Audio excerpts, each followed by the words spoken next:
Mon deuxième invité, Yves Kissombé, que vous connaissez bien, de nous rejoindre.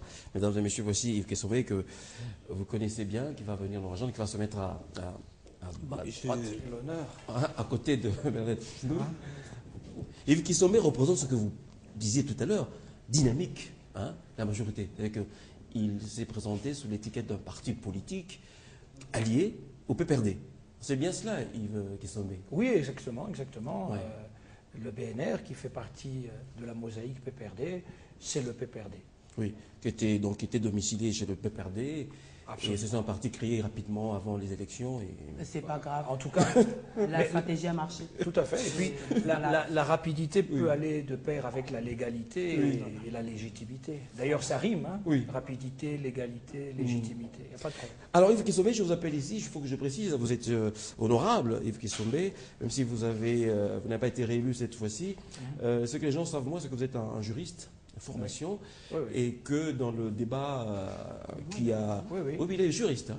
Il est juriste. Comme camarade Bernadette Mwendo aussi. Tout à fait. Et alors, il y a encore cet après-midi, dans quelques restaurants où nous sommes rendus, d'autres juristes qui ont continué à dire que le président n'avait pas à faire ce qu'il a fait, il n'avait pas à donner l'intérim à Koya Gallo et dire qu'il assurait la gestion l'expédition des affaires courantes. Alors, je n'ai pas très bien compris. Ce sont des brillants constitutionnalistes. Éclairez-nous là-dessus, sur la position du président. Merci beaucoup, M. Jules Kidina, pour l'invitation et pour me permettre de m'exprimer sur cette question. Être juriste, être professeur d'université, en droit, etc., être praticien du droit, ce sont des étiquettes qui signifient des choses, mais encore faut-il se pencher sur une question précise. Le droit est extrêmement vaste. Vous pouvez poser la question à un professeur d'université, mais s'il ne s'est pas penché sur la question, s'il n'a pas revu, parce que moi, mes professeurs à l'université m'ont appris que nous restions d'éternels étudiants. Si bien que j'ai vu des professeurs d'université se tromper complètement sur ces questions de gouvernement, démissionnaire, d'affaires courantes, etc. Et le président de la République ne s'y est pas trompé. Il a fait la lecture conforme à la Constitution. J'ai été, vous permettrez cette prétention, le premier à réagir publiquement sur une erreur d'analyse sur le plan juridique qui avait été lancée dans l'opinion à un certain niveau, consistant à dire que le président de la République avait la latitude de demander au ministre devenu député d'expédier les affaires courantes. Le président de la République ne s'y est pas trompé. Précisons, ça vous dites c'est la Mermède finalement.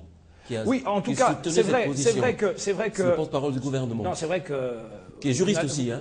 Vous n'allez pas me... Non, qui est juriste, non. C'est un débat me mettre en contradiction. Non, sur le plan politique, je partage à chaque fois les interventions qui sont faites à ce niveau-là, pour la défense du pays, pour défendre l'honneur et les intérêts du Congo. Mais il y a parfois des analyses juridiques un peu rapides. Oui. J'avais, moi, très bien rappelé, et j'en ai fait part aux juristes de la présidence, au secrétaire général de la majorité présidentielle, j'ai attiré leur attention là-dessus, et je savais que le président de la République, qui connaît la Constitution, qui a des collaborateurs chevronnés. Le directeur de cabinet du président de la République est un éminent juriste. Oui, le maître Gustave Beyassikou, qui m'a aussi donné une formation sur le plan professionnel en tant qu'avocat, au niveau de notre formation en déontologie des avocats. Donc le président de la République est entouré par les meilleurs juristes que l'on compte parmi d'autres dans le pays. Et donc, un gouvernement démissionnaire, c'est celui que nous avons, c'est-à-dire un gouvernement qui expédie les affaires courantes après avoir présenté la démission.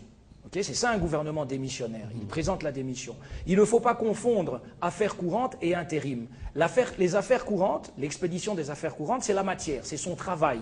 Et l'intérim, ce n'est qu'une modalité au sein du gouvernement. Le gouvernement, j'ai vu que vous avez mis gouvernement à l'intérim, oui, de manière un peu extensive, on peut le dire, mais sinon, ce n'est pas un gouvernement par intérim, c'est le gouvernement de la République en fin de législature. Et en son sein, puisqu'il y avait des membres qui étaient frappés d'incompatibilité, un intérim est assuré à ce niveau-là.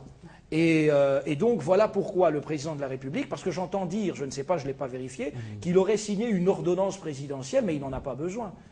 S'il l'a fait, je pense que ce n'est pas non plus... Non, c'est un communiqué. C'est un communiqué. C'est un communiqué de presse. Et là aussi, je pense qu'au niveau... Et je vous félicite, Jules Kidinda, pour la pertinence de vos questions et de vos analyses en général, mais je pense que ça doit être étendu à toute la presse, nous savons que notre presse est une presse professionnelle, mais je pense qu'il y a des questions sur lesquelles les journalistes ont le potentiel aussi de se spécialiser en lisant davantage la Constitution, etc.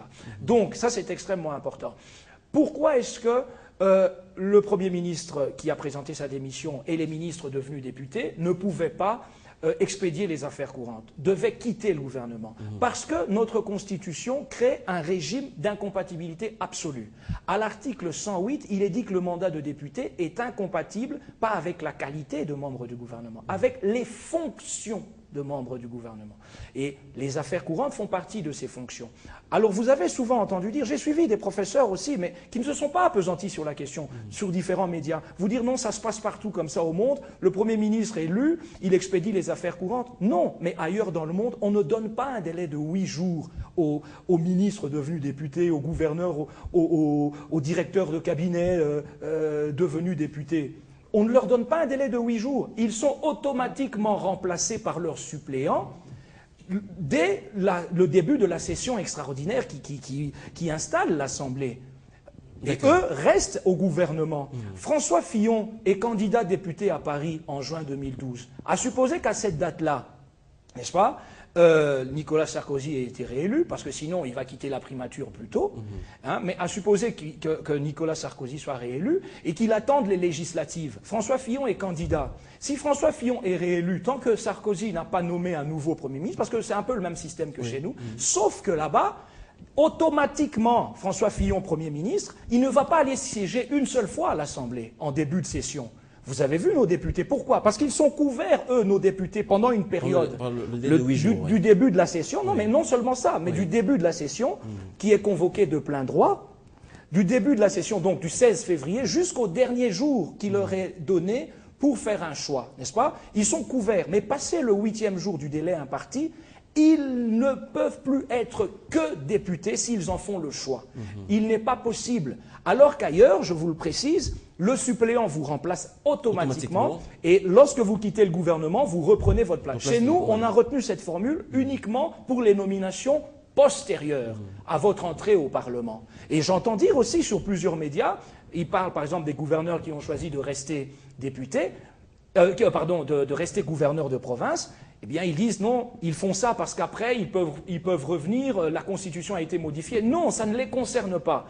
Une fois que vous faites le choix de ne pas rester député, vous gardez votre ancienne fonction incompatible, enfin votre fonction ancienne, je dis par rapport à la fonction de député, vous gardez votre fonction de gouverneur, mais vous ne pourrez plus revenir à l'Assemblée nationale parce que vous perdez votre mandat. Alors j'ai aussi suivi un député dire, si vous perdez votre mandat, parce que vous avez choisi de ne pas siéger à l'Assemblée, le siège est perdu. La CENI va aller chercher la personne qui venait en ordre utile. Non, ça c'était une bêtise. Non, ça ce n'est pas vrai. Le siège n'est pas perdu, c'est le mandat, votre mandat à vous qui est perdu. Mais votre suppléant vient vous remplacer définitivement. Là, on va peut-être avoir une autre discussion, Yves Kissombe, c'est concernant cette impossibilité que ces gouverneurs qui ont choisi de rester gouverneurs n'auraient pas à revenir à l'Assemblée nationale si jamais ils perdaient les prochaines élections. Non, c'est impossible. Alors, il y a un débat en tout cas là, je crois que j'ai vu d'autres juristes qui disaient qu'il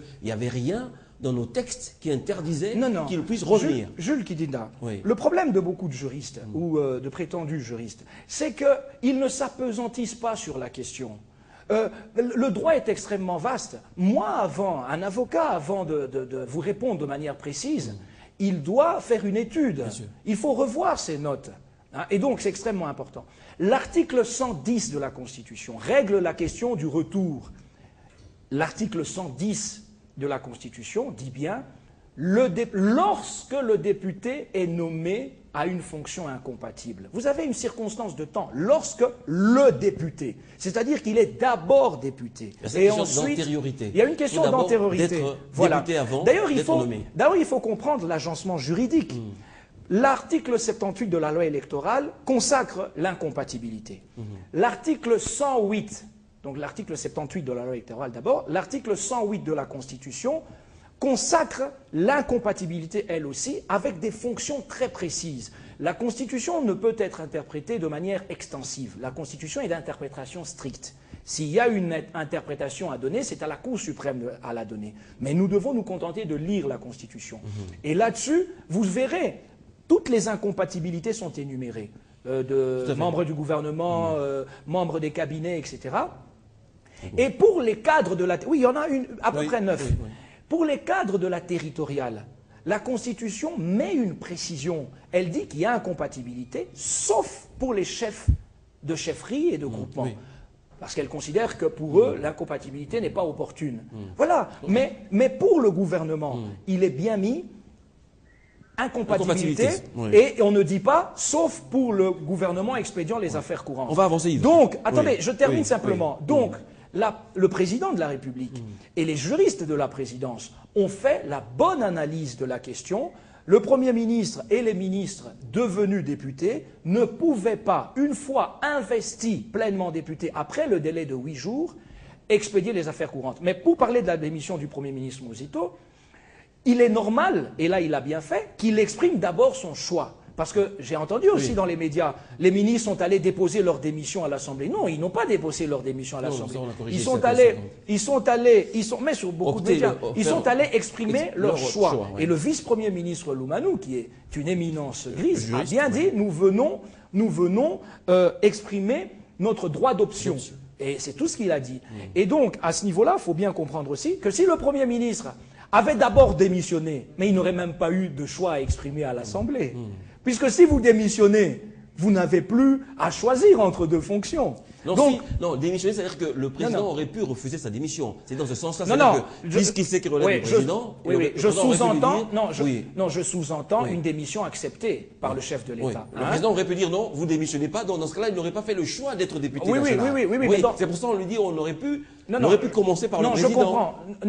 Je comprends. Non. D'abord, il a deux obligations différentes. Elles sont séparées. Elles sont complètement séparées. Une obligation d'option au niveau de l'Assemblée nationale et une obligation constitutionnelle de déposer sa démission. C'est deux choses différentes. Ok, on avance. Voilà. Pardon. Juste pour vous permettre à vous deux de réagir sur ce qui m'embête un petit peu. Quelques gouverneurs élus députés nationaux, je pense à André Kimbuta, je pense à Ngoï Kassange, ont choisi de rester gouverneurs. Est-ce que ce n'est pas une déception de la part de ces électeurs auprès desquels se sont battus pour être député national? Une fois élus, ils optent pour rester à leur place de gouverneur. Ils vont faire travailler leurs suppléants, que le peuple ne connaît pas d'ailleurs. Hein. On n'a jamais vu un suppléant battre campagne. Est-ce que, quelque part, ça, il n'y a pas une tromperie? Ça ne vous choque pas, vous, Bernadette? Écoutez, moi, je n'aimerais pas émettre un jugement de valeur parce que... Parce qu'il est péperdé. Parce que, non seulement parce qu'ils sont péperdés, ça n'a rien à voir avec... c'est une question de principe. Pour moi, je m'abstiens à tout commentaire pour une raison simple. Chaque électeur sait pourquoi il vote la personne qu'il a votée. Oui, mais c'est la personne qui refuse. Ils ont leur contrat qui peut être moral, ils savent pourquoi ils votent cette personne-là. Et quand la personne préfère une fonction à celle de député, ben c'est cette personne-là, c'est pourquoi. Donc je n'entre pas dans... Il n'y a pas de tricherie, on voit quelqu'un qui n'a pas battu campagne, qui va siéger à l'Assemblée nationale, finalement. C'est un choix individuel. Oui, je suis d'accord avec ce que ma collègue Madame Bernadette Pounou dit. Je peux simplement ajouter que tout est question de culture politique. Parce qu'un gouverneur de province qui choisit de rester gouverneur plutôt que d'assumer son mandat à l'Assemblée nationale, il le savait avant qu'il choisirait de rester gouverneur. Non, c'est d'abord... Il savait qu'il resterait gouverneur. C'est ça. Pourquoi il a battu campagne? Non, c'est d'abord un droit. Et les électeurs savaient qu'il était gouverneur de province. Il leur a peut-être certainement dit, moi je sais qu'André Kimbuta a dit à ses électeurs, exprimez-moi votre confiance, hein, que j'aille à l'Assemblée nationale ou que je reste gouverneur de province, je continuerai à vous servir.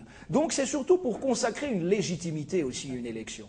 Et si par la suite, vous ne restez pas à l'Assemblée nationale, c'est vrai que dans notre démocratie jeune, tout le monde ne comprend pas toujours très bien, mais il ne faut pas considérer que cela est nécessairement une mauvaise chose. Parce que finalement, nous restons au service de la population. Non, c'est une mauvaise chose. Regardez, Yves, j'ai vu des personnalités, j'ai vu du beau monde à l'Assemblée nationale.